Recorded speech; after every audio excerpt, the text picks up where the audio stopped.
So welcome back everyone, my name is Echo and I hope you're having an absolutely fantastic day. In today's Minecraft video, we're back on Minecraft Pocket Edition, the Bedrock version, for a brand new beta. This is the beta version 1.18.10.20, now available for Android, Windows 10 and Xbox. Here is the official confirmation from Megaspud, Community Manager. You beta believe it. Check out the changelog for 1.18.10.20 here. If you're just here for the changelog, it is down below. So ladies and gentlemen, we are less than 2 weeks away from the official release of Minecraft 1.18. In my previous video, I told you that 1.18 is officially releasing on November 30th. That is the last day of this month. That is a Tuesday, and like I said, less than 2 weeks time. Now, if you did click on today's video expecting any new exciting features, you're on the wrong video. At this point, for snapshots, betas, and pre-releases, it's all about bug fixes, stability, and tweaks. But I will tell you, we do have a few Java parity features in this week's beta. As always, if you find any bugs in Minecraft, please report them. Otherwise, they don't get fixed. I know how incredibly frustrating it is to join beta if you're on Android, Windows 10, and Xbox. But if you could join and you find any issues, make sure you report them. iOS players, Switch players, PlayStation players, I know it sucks that you don't have beta. I wish you did, then more bugs would be fixed. Right, let's go to game and let's check them out. I know I say it every single week, but if you could leave a like on today's video, I do really appreciate it. We do have quite a lot of changes to go through in this video, and I've set it up so you understand it. Starting off with features and bug fixes. Starting off with the gameplay fixes. Fixed the food cooldown visual not being semi-transparent on the hood. We do have a bug report. Pretty obvious here, cooldown overlay is solid white. Been an issue for quite some time. In fact, it was created back in 2019. Basically on Bedrock, it looks like this, and it's meant to look like this. So this is the, you can't really see it, but this is what it's meant to look like. It's meant to be semi-transparent, as the user explained. And I can confirm that, like, when you begin to eat this, look, see how it's like semi-transparent now, not fully white. I know it's a basic change, but that has been changed in this week's beta after being reported back in 2019. The next one, ruined portals under ocean and swamp biomes, no longer waterlogged and will spawn dry. So basically, in those specific biomes, if it spawned way underground, it would still be somewhat waterlogged. There was no bug report for this one, but that is a change this week. Primed TNT will no longer explode when spawned using /summon, and the TNT explodes game rule is disabled. We do have a bug report. It's pretty standard. Basically, TNT would still explode even though you disabled the TNT game rule and when using the /summon command. Again, apparently created back in 2019 and then updated again on the 21st of August this year. But hey, finally fixed. Capped the freezing range of the Frostwalker enchantment to 8 blocks to avoid server unresponsiveness. Now, don't get me wrong here. I'm not sure it's Frostwalker 1 or Frostwalker 2. Right, so I should probably grab myself some diamond boots and just do regular Frostwalker, right? So if we do /enchant at P and we just do regular Frostwalker, right? We put these on. So we go over here. Is that 8 blocks? Let's stand in the middle real quick, right? And let's count these blocks. So let's go to right in the middle. Wait for it to go away. Go to here. 1, 2, 3, 4, 5, 6, 7. That's like 7, right? So maybe I'm missing something here. I'm not entirely sure. That's Frostwalker 1 and this is Frostwalker 2. When I counted these blocks, right, you can clearly see it goes to one side and the other. Both sides still have water visible. Let's take these back off. Let's count this. 1, 2, 3, 4, 5, 6, 7, 8, 9. It goes to 9. It doesn't go to 8. Am I misunderstanding something here? Again, there was no bug report for this one, so I'm a little bit unsure. But if somebody could explain that to me, that would be helpful. But apparently it's meant to be capped at 8 blocks. The next one, farmer villages now do not pick up more than 8 stacks of items. And we have a bug report. Basically, greedy villagers. Farmers harvesting with full inventories, crops lost. So this person, again, this is quite new, this one. It's, again, this year.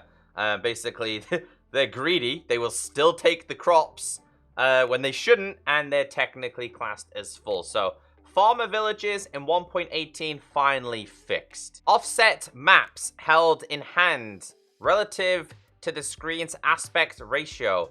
So it always stays close to the screen's edge and remains fully visible. Fixed monster spawners that sometimes stopped spawning monsters when the chunks they were placed in were reloaded. We do have a bug report. So this has also been going on for a little bit of time, and someone said that it stopped working in version 1.17.30. They do have a world download for this, which is right here. I am currently in beta and currently don't have an active chunk borders pack to explain this to you, but I wanted to show you the bug report nonetheless. Now, we did briefly touch on this, so basically there's a couple of issues. Number one is that spawners were generating like this, right? There's no mobs inside of them. Another one was they would have them inside of there, but if this was a chunk border and the chunks were reloaded, then this, being the skeleton, would not spawn any skeletons at all. So, a couple of spawner fixes in the most recent betas should be fixed this week. If you've been having a problem with achievements, well, the Iron Belly achievement can once again be unlocked. And that's to do with rotten flesh. So basically, you would get an achievement for using rotten flesh for saving your life, right? Somebody explained that they ate a whole entire stack of 64 rotten flesh. And, yeah, they still did not unlock the achievement. So if you had that problem, it has been fixed. Fixed structure blocks infinitely spawning the same entities when loading a structure block. We do have a bug report, and this one's pretty funny. Structure block spawning too many entities. Check this out. So it starts out like this, then it starts out like this, and then it ends like this. It literally just non-stop spawning the same item over and over again if you're using the same thing and trying to place it somewhere else. Kind of funny, but has been fixed, and judging by the player's choice of device, unless they're using a controller on Windows, and no beta up here, it looks like this was in the latest full release. Should be fixed in 1.18. Players can no longer be hurt by their own armor enchantments, such as thorns. So there was a bug report for this, but I wasn't able to click it, so I'm unable to show you it. The next one is food once again applies effects when eaten. Let's move on, because the next changes we have is to do with blocks in Minecraft. Water blocks near edges should now flow properly. This is also available in the latest Java pre-releases. Basically, water was just not moving at all, and I didn't mean to break that sign. Fire can no longer be placed on top of lightning rods. So if you have flint and steel and you try to light this, it makes a sound as if it was like this, but it doesn't work anymore. So, oh, yep, you don't want to do that. So that's been fixed. As for the block changes, it says the width of walls connecting to candles is now correct. It's basically a parity change, this one. We do have a bug report. So it's been reported for quite a few betas. Hadn't been fixed until now. The wall does not rise properly underneath the candles. So this is what it looks like in Java. And this is how it's meant to be in the Bedrock version. So I can clarify, in today's video, it has been fixed. And you can see here, like, it's basically looking like this, and now they all look the same, you know? So, yeah, it is a parity change, in my opinion, but wasn't outlined as a parity change. Improved the animation of falling blocks, entities, for example, sand and gravel. And we do have a bug report. Pretty standard. Basically, it was a choppy animation. I have noticed this in the past. Check this video out right here. You'll see it moves like we're playing Tetris. Has been fixed this week. Big drip leaf, amethyst buds, and amethyst clusters no longer break in structure blocks. amethyst clusters are now properly destroyed when the supporting block is destroyed. Bug report time. This has been an issue for a very, very long time. It's taken a while to be fixed, but it's now been fixed. So basically, right, you have your cluster like this. When you break the middle block, there were still floating issues and problems. This has been a problem for quite some time. They finally come back to fixing it, so you won't have floating amethysts. And just to show you, we break this, they all break. Again, I think this was an old bug that did come back, but as of today and in 1.18, it's been fixed. Copper blocks and variants now oxidize inside the nether. Let's check the bug report. So the bug report says copper does not oxidize inside the nether. Again, it's hard to show because there's no like day or night cycle showing here.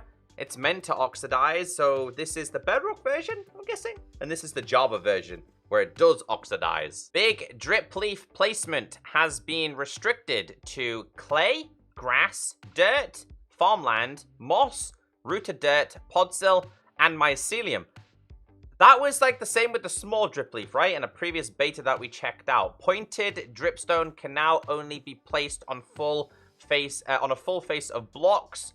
The glow lichen is now oriented the correct way when placed. Magma blocks no longer deal damage when fire damage game rule is set to false. And this one, interesting. Player can now use emotes on scaffolding. Let's check the bug report. So, look at this. He's trying to use his emotes inside the scaffolding. And it's really hard to see, so it's a really fast video. It's two seconds long. But yeah, you can't emote inside the scaffolding. Should be fixed. And just to show you as an example here, we're inside of it. We go to this. Where is it? Come on. I don't remember which one it is. This one. We'll go with the wave, for example. We'll go with this. We'll go up one and do the exact same again. Really random bug, but it has now been fixed. Players no longer have problems moving after respawning or getting out of bed. Sounds lazy to me. Moving on to changes with mobs. Now this one is villagers, rabbits, and foxes spawned in the frozen and jagged peaks biomes now spawn as their respective snowy variants. Let's check the bug report. It's pretty easy to understand, and there's another video right here. There you go. Basically, they should be the snowy variation. They will not. This is also the same with villagers as well, so spawn them in specific snowy biomes, and they will be the snowy variation. Goats now spawn in the jagged peaks and frozen peaks. Graphical changes fixed a camera issue when entering a bed while still in glide mode. Let me show you this. Camera appears below bed when flying into bed with an elytra. This guy loves bed too much. You fly into your bed and you literally sink under the bed into the grass block, and that's what you would see. Fixed lighting bugs when removing light sources after returning to the overworld from other dimensions. Let me show you this one. So check this video out. He goes from the nether into the overworld, breaks the torch, but the light source is still there. I never ever noticed that. But honestly, having invisible light sources, I really like it. Updated textures for multiple blocks and items to remove bugs and archive parity between Bedrock and Java Edition. So it says, Lodestone Compass still uses old compass texture. This was reported back in May, and basically the Bedrock version textures were very outdated, apparently. Apparently it's been fixed. Marketplace change, fixed coin purchases, not updating displayed coin amount until after relaunching the game. User interface, fixed the achievements button not being accessible when scrolling up on the pause screen. Invite to game and crown buttons on the pause screen now have a white border when focused with custom resolution. Fixed the height of the scrolling content panel on the marketplace sidebar navigation to display the scrolling bar for varying device resolutions.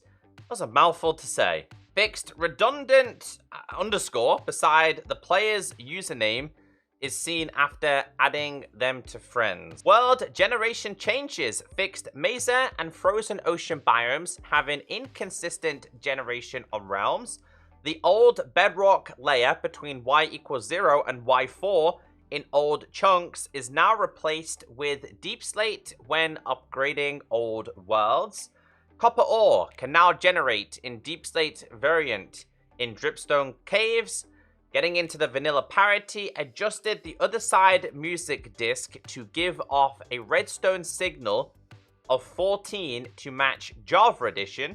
Adjusted the pig step music disc to give off a redstone signal of 13 to match Java Edition. So, yeah, I mean, like, crazy parity change here, but let's go to jukebox. Let's go to, this is the only problem, gotta find it. We got the pig step one and the other side, and let's get some redstone. And basically, it can, obviously, we put this inside of here, we play it. It can give a certain amount of levels. So if we were to grab ourselves like this, but then we were to take this out, stops, we put the pig step back in, it now lights up. We put the other side back in, it lights up. So I love this song, by the way. As it explains, where is it? So other side has redstone signal of 14 and pig step has a redstone signal of 13. I think it's a pretty cool change. I'll tell you one change that is better than the previous change. Check this out. Bow shaking animation now only appears when the bow is fully drawn. So you remember when you were holding a bow and it was shaking like you were ill or really cold? Now that does not happen. Now the shake only happens at full drawnness. It's probably the word I'm going to use. When it's fully strung. No longer will you stand there with a shaken bow like this. So yeah, good change, parity change. Not huge parity changes, but parity nonetheless. Command changes. The / effect command no longer has the redundant argument empty. No idea what that is. Performance and stability added log messages to help identify the causes of the BDS crash. Technical updates. Let's read the change log. So in this week's beta, we do have a lot of technical changes down to add-ons, scripts, animations, commands, data-driven blocks, entities, items, feature placement, mobs, and so much more. If you're interested in the technical side of Minecraft, I'll leave a link down below so you can read it for yourself. And as I say, another week, another beta, but we're like less than 2 weeks away from 1.18 being officially released. If you could leave a like, please do on today's video. And if you made it to the end of today's video, let me know in the comments section. All you gotta say is nice emotes inside the scaffolding, Echo. So yeah, have a great day. Beautiful little buddy here, and I'll see you all in the next video. Goodbye.